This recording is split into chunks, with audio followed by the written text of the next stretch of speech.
Hello friends, आप सभी का हमारे इस यूट्यूब चैनल पे बहुत बहुत स्वागत है। आज हम बात करेंगे कि CITS में लेसन प्लान और डेमोस्ट्रेशन प्लान कैसे बनाते हैं, जिसमें आज का हमारा टॉपिक रहेगा कि लेसन प्लान किस प्रकार से बनाया जाता है। ये इस प्रकार का एक लेसन प्लान का परफॉर्मा होता है। इसी तरह से आपको लेसन प्लान बनाने पड़ते हैं। ये हमारे आपके सामने मैं बता रहा हूँ, ये होता है परफॉर्मा।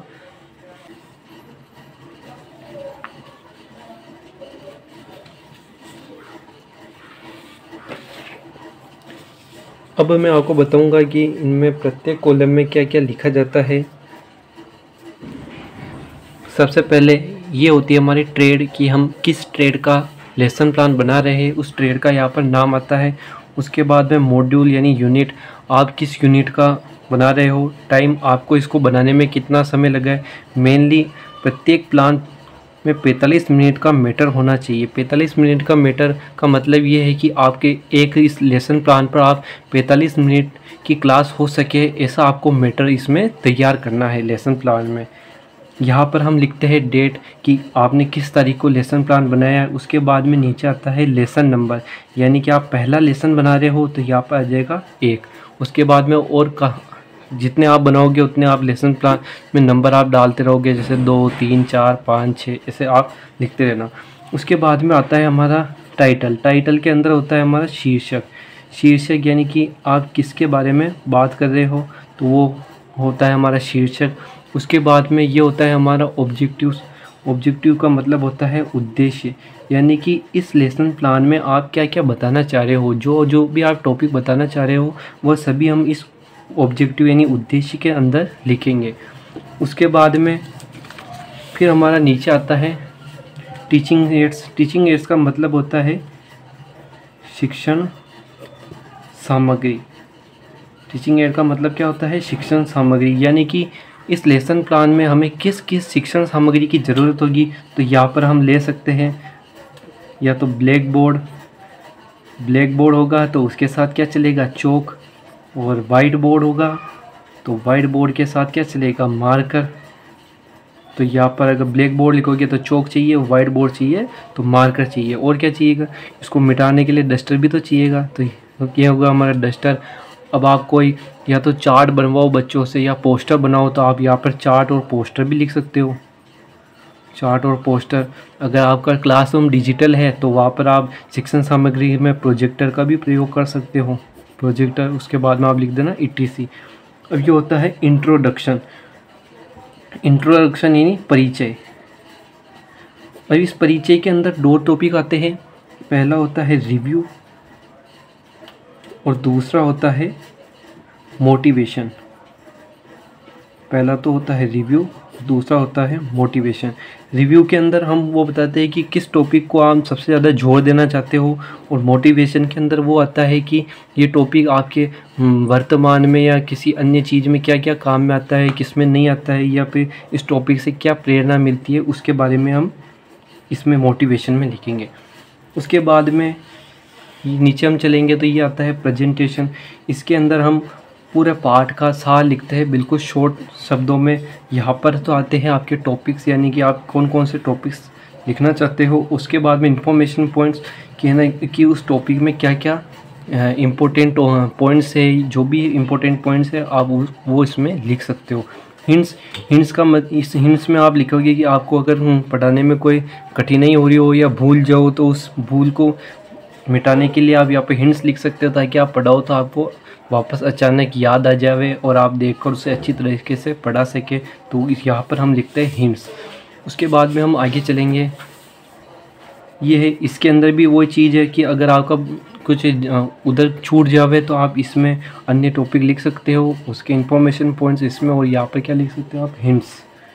उसके बाद में अब हम नीचे चलेंगे। ये होता है समरी। समरी का मतलब होता है सारांश, कि आपका लेसन प्लान का आप सारांश लिखेंगे बिल्कुल शॉर्ट शब्दों में, कि पूरा लेसन प्लान में आपको क्या बताना चाह रहा है। पूरे पाठ का सार यानी कि लेसन का सार अपन को क्या लिखना है, इसमें लिखना है 2 या 3 लाइनों में। इसमें 2 या 3 लाइनों में लिखा जाता है। उसके बाद में नीचे टॉपिक आता है टेस्ट और असाइनमेंट। असाइनमेंट के अंदर आप बच्चों को ये असाइनमेंट होता है बच्चों के लिए। ये असाइनमेंट होता है बच्चों के लिए कि आप बच्चों को क्या क्या देना चाहते हो। जैसे ये याद करो, या इसमें अंतर आप कॉपी में लिख के लाओ, या फिर चार्ट पेपर पे इस पर क्वेश्चनों को प्रस्तुत करो, टॉपिक्स को प्रस्तुत करो। तो यहाँ पर क्या लेते हैं असाइनमेंट में बच्चों के लिए घर पे काम करने के लिए कुछ चीज़ें देते हैं, टेस्ट से संबंधित, चार्ट पेपर से संबंधित, याद करने से संबंधित, वो क्या लिखते हैं इसमें लिखते हैं। उसके बाद में हम यहाँ पर आते हैं रेफरेंस का मतलब कि आपने ये लेसन प्लान बनाने में किस चीज़ की सहायता ली है। तो आप यहाँ पर किसी भी बुक्स ले सकते हो, या तो आप इलेक्ट्रिशियन बुक का नाम लिख सकते हो। अब इलेक्ट्रिशियन बुक भी कई सारे लेखक की, आप चाहे जिस लेखक का ले सकते हो, NK ले लो, या RP ले लो, या अरिहंत ले लो, इसका आप यूज ले सकते हो। या फिर निमी इलेक्ट्रिशियन बुक, तो आप इसका भी इस्तेमाल कर सकते हो, ये भी लिख सकते हो।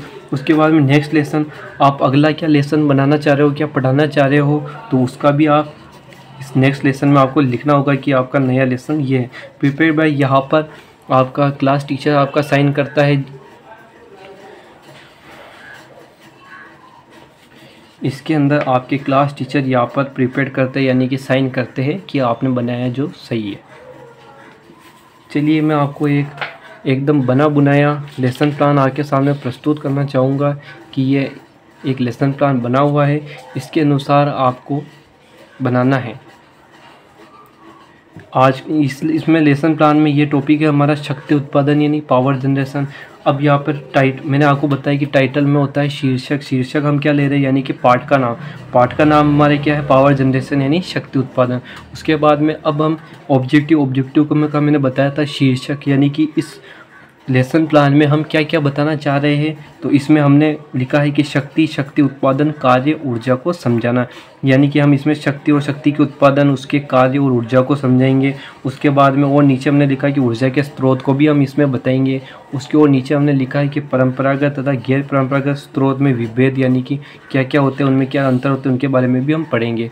उसके बाद में हमने लिखा कि टीचिंग एड्स यानी शिक्षण सामग्री हमने क्या क्या प्रयोग में लिया। तो यहाँ पर हमने लिया white board, marker, chart paper आदि। उसके बाद में इंट्रोडक्शन यानी परिचय, इसके अंदर हमने लिखा कि शक्ति और शक्ति के उत्पादन को समझाना, यानी कि इस चैप्टर में हम क्या बताएंगे, शक्ति और शक्ति के उत्पादन को समझाएंगे। मोटिवेशन, यानी कि इस लेसन प्लान से हमें क्या प्रेरणा मिलती है। तो ये है कि शक्ति उत्पादन हमें विभिन्न स्रोतों द्वारा शक्ति उत्पादन को क्या करता है, सिखाता है। उसके बाद में अब हम प्रेजेंटेशन के बारे में बात करेंगे। तो प्रेजेंटेशन हम इस प्रकार बनाएंगे, यह अब हमने इधर लिखा है टॉपिक। अब टॉपिक के अंदर हम यहाँ पर इंफॉर्मेशन पॉइंट में परिभाषा भी लिख सकते हैं, या जो इम्पोर्टेंट पॉइंट्स हो वो भी इसके अंदर शामिल कर सकते हैं। अब जैसे मैंने लिखा है शक्ति, कार्य करने की दर शक्ति कहलाती है। अब मैंने काफ़ी सारी ये टॉपिक्स है, इन टॉपिक्स के अनुसार आप इसमें इंफॉर्मेशन पॉइंट्स या डेफिनेशन परिभाषा लिख सकते हैं। उसके बाद में हम पीछे की ओर बात करेंगे। पीछे की ओर भी है कि अगर उधर कोई छूट जाए, आपको एक्स्ट्रा लिखना होता है, आप इधर लिख सकते हो। अब ये ऊर्जा के स्रोत है, और ये हिंट्स में कौन कौन से होते हैं, तो ये उनके एग्जाम्पल है कि परंपरागत स्रोत के ये होते हैं और गैर परंपरागत स्रोत के ये होते हैं। उसके बाद में अब हम नीचे चलेंगे कि एप्लीकेशन का मतलब होता है अनुप्रयोग, कि इस लेसन प्लान से क्या क्या क्वेश्चन बन सकते हैं, क्या क्या प्रयोग हो सकते हैं। तो इसमें यह है कि शक्ति और ऊर्जा में क्या अंतर है, ऊर्जा कितने व कौन कौन से स्रोत होते हैं, परंपरागत स्रोत व गैर परंपरागत स्रोत में क्या अंतर होते हैं। ये अनुप्रयोग, यानी कि आप टेस्ट के क्वेश्चन या इससे क्या क्या क्वेश्चन बन सकते हैं वो आप इसमें लिख सकते हो। उसके बाद में समरी का मैंने बताया कि सारांश, तो इस लेसन प्लान का क्या सारांश है। तो इसमें हम लिखेंगे कि हमने निम्न शक्ति, ऊर्जा, कार्य, विस्थापन के बारे में जाना, शक्ति उत्पादन के ऊर्जा के स्रोत कौन कौन से होते हैं उनके बारे में भी अध्ययन किया है। उसके बाद में अब हम आगे पढ़ेंगे कि टेस्ट यानी असाइनमेंट, बच्चों को हम क्या असाइनमेंट देंगे।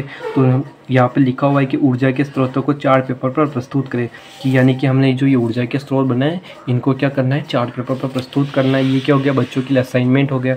उसके बाद में हमने रेफरेंस यानी कि किसका सहयोग लिया है, किसकी सहायता ली ये लेसन प्लान बनाने में। तो मैंने लिखा है इलेक्ट्रिशियन थ्योरी, NK पब्लिकेशन और PRP पब्लिकेशन की, ये दोनों की मैंने इलेक्ट्रिशियन थ्योरी की बुक का प्रयोग किया है। उसके बाद में आगे है कि नेक्स्ट लेसन कौन सा आएगा, तो थर्मल पावर प्लांट।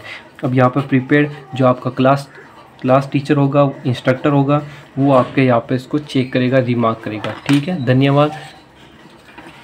ऐसे ही हमारी वीडियो पे बने रहें, देखते रहें। चैनल को लाइक करें, सब्सक्राइब करें।